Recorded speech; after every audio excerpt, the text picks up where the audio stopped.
नमस्कार मित्रांनो. खूप खूप स्वागत आहे तुमचं ओमकार ट्रेडिंग अकॅडमीमध्ये. आपण हे पाहू शकता की जे मंगळवारी गॅपअप झाला होता खूप मोठा. त्यानंतर मार्केट बघा कंटिन्युअसली 2 दिवस झाले, म्हणजे काल आणि आज एक साइडवेज फेजमध्ये गेले, म्हणजे एकाच लेवलला मार्केट कंटिन्युअसली वर्क करत आहे. आणि तुम्ही पाहू शकता की मार्केट गॅपअप ओपन झाल्यानंतर जे आपली अ, एक प्रिव्हियस हाय होता की 3 वेळा ऑलमोस्ट मार्केट एकाच ठिकाणी, 1 डिसेंबरला पण त्याच ठिकाणी गेलं, 2 जानेवारीला पण त्याच ठिकाणी गेलं. आणि ऑलमोस्ट तुम्ही बघत असाल की प्रत्येक महिन्याच्या एक कंटिन्युअसली 3 महिने असे झाले की पहिल्या 1 किंवा 2 तारखेला मार्केटने या लेवलला जायचा प्रयत्न केलाय. इथे बघा, हा 1 डिसेंबरची कॅन्डल आहे, ही 2 जानेवारीची कॅन्डल आहे, आणि ही 3 फेब्रुवारी. म्हणजे ऑलमोस्ट एक 2-3 तारखेपर्यंत जे लेवल आहेत त्याला मार्केटने इथे जायचा प्रयत्न केला, पण त्याच्यावर काय मार्केट जात नाही. आता इथे मार्केटने काय केलं, इथे ट्रिपल टॉप बनवलेला आहे. मार्केटने ट्रिपल टॉप बनवल्यानंतर त्याचा जो काय लो आहे तो ब्रेक करून त्याच्या खालीच मार्केट हे वर्क करते. मग आता येणाऱ्या टाइम मध्ये काय होणार आहे की मार्केट कसं वर्क करू शकतं, किंवा मार्केटमध्ये अजून अपसाईड किंवा डाऊनसाईड किती मुवमेंट येऊ शकते हे आपल्याला पाहायचं आहे. मार्केटमध्ये ऑलमोस्ट एक 600 पॉईंटची इथनं डाऊनसाईड मुवमेंट येऊ शकते, आणि ती कुठपर्यंत असू शकते तर ऑलमोस्ट 25,100, म्हणजे 25,100 या लेवलपर्यंत मार्केट आता इथनं पुढच्या दिवसांमध्ये आपल्याला येताना पाहू शकतो. मग आता आपल्याला काय करायचंय, म्हणजेच आता उद्या आहे शुक्रवार.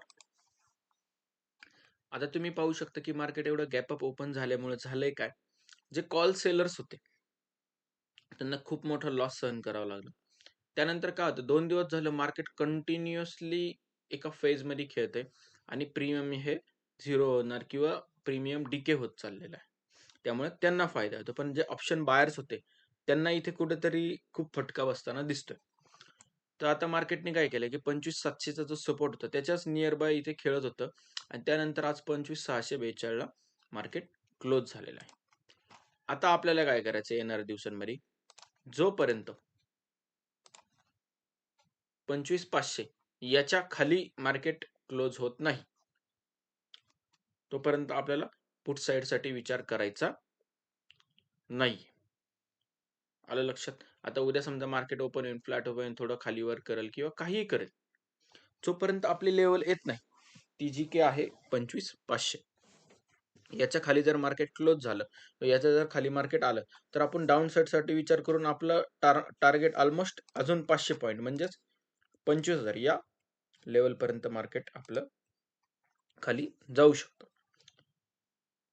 आता उद्या जर समजा मार्केट फ्लॅट ओपन झालं, तर आपण वाट बघायची की हे 25,500 ची लेवल येतात का.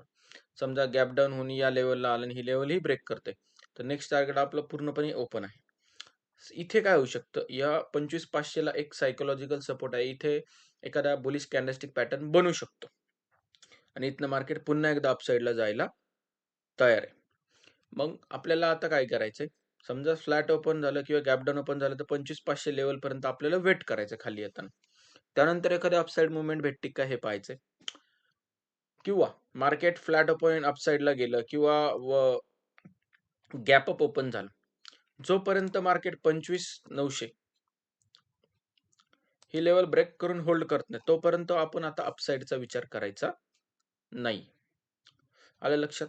सिंपल ट्रेड आहेत. एक तर 25,500 पर्यंत मार्केट जाऊन द्यायचंय. ती जर लेवल बेरिश कॅन्डलस्टिक पॅटर्नने ब्रेक झाली, तरच आपल्याला पुट साइडसाठी विचार करायचा आहे, किंवा त्याच लेवलला खाली आल्यानंतर सपोर्ट बनून पुन्हा एकदा अपसाईड मूव्हमेंट भेटतील का, याचा वेट करायचा आहे. किंवा मार्केट ओपन झाल्यानंतर फ्लॅट ओपन होऊ किंवा गॅप अप ओपन होऊ, जोपर्यंत 25,900च्या वर जाऊन मार्केट क्लोज होत नाही, तोपर्यंत आपल्याला कॉल साइडसाठी विचार करायचा नाही.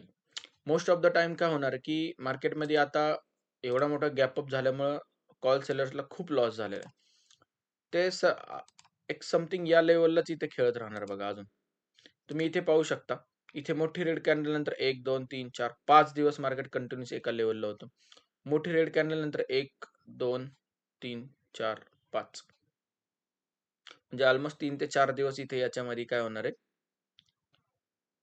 साइडवेज मार्केट जाऊ शकतं. डेली टाइम फ्रेम पेक्षा पण तुम्ही 4 आवर टाइम फ्रेम यूज करा. डेलीचा व्ह्यू कन्सिडर करण्यासाठी ती टाइम फ्रेम ही बेस्ट आहे. तर मार्केट बरोबर याच लेव्हलला आलेलं आहे 25,600च्या. इथल्या मार्केटमध्ये काही अपसाइड मूव्हमेंट दिसत का? हे आपण निफ्टीमध्ये उद्या पाहू शकतो किंवा येणाऱ्या टाईममध्ये आपल्याला ही मूव्हमेंट समजेलच. त्यानंतर सेम सेन्सेक्समध्ये तुम्ही पाहू शकता 20 नोव्हेंबर, 1 डिसेंबर, परत 5 डिसेंबर, 23 डिसेंबर, 5 जानेवारी आणि आत्ता 3 डिसेंबर. याच्यामध्ये पण काय झालंय, कंटिन्युअसली इथे 85,700च्या लेवलला मार्केटने खूप वेळा टेस्ट केलेला आहे आणि तिथनंच खाली आलेला आहे. मग आता आपल्याला काय करायचं, येणाऱ्या टाईममध्ये जोपर्यंत 83,000 ची लेवल ब्रेक होऊन डाऊन साईडला जात नाही किंवा 83,000च्या लेवलला जर इथे सपोर्ट घेतला एखाद्या बुलिश कॅन्डलस्टिक पॅटर्न बनून, तर मार्केट पुन्हा एकदा वर जाऊ शकतं आणि वर गेल्यानंतर त्याचं टार्गेट असू शकतं ऑलमोस्ट 84,200, म्हणजे 1000 पॉईंटचं याच्यामध्ये आपल्याला एक सिंपल टार्गेट हे मिळू शकतं. आता मार्केट आहे 83,300. तर मार्केट ओपन झाल्यानंतर फ्लॅट ओपन होईल किंवा गॅप डाऊन ओपन होईल, तर आपल्याला इथे यायची वाट बघायची 83,000 आणि त्यानंतर इथे अपसाइड किंवा डाऊनसाइड या दोन्ही पोझिशन्स आपल्याला इथनच मिळू शकतं. किंवा मार्केट गॅप अप ओपन झालं, त्यानंतर मार्केट अपसाइडला जायला लागलं किंवा फ्लॅट ओपन झालं, तर 83,800 या लेवलच्या वर जोपर्यंत मार्केट ओपन होत नाही, तोपर्यंत आपल्याला वेट करायचंय किंवा त्याच्यावर जाऊन बुलिश कॅन्डलस्टिक पॅटर्न बनवत नाही आणि तो पॅटर्न बनवल्यानंतर आपलं टार्गेट असणार आहे 84,200, म्हणजे ऑलमोस्ट 400 पॉईंट्स आपल्याला याच्यामध्ये सिंपल टार्गेट हे मिळून जाणार. मित्रांनो, ट्रेड एकदम सिंपल आहेत. आत्ताच्या याच्यामध्ये काय झालंय, की प्रीमियम डिके खूप होतात. त्यामुळे एखादा ट्रेड घेताना थोडंसं जपून घ्या. कारण की मार्केटमध्ये उद्या आता आर-बी-आयची पॉलिसी डिक्लेअर होणार आहे. त्यामुळेही मार्केटमध्ये उद्या स्पेशली बँक निफ्टीमध्ये थोडीशी मूव्हमेंट तुम्हाला बघायला मिळू शकते. न्यूज बेस्ड मार्केट सध्या रन होतं या वीकमध्ये. त्यामुळे थोडंसं ऑप्शन्सपासून लांब राहिलं तरी चालेल. आणि आपला व्हिडिओ जर तुम्हाला आवडला असेल तर लाईक करा, कमेंट करा आणि फॉलो करा.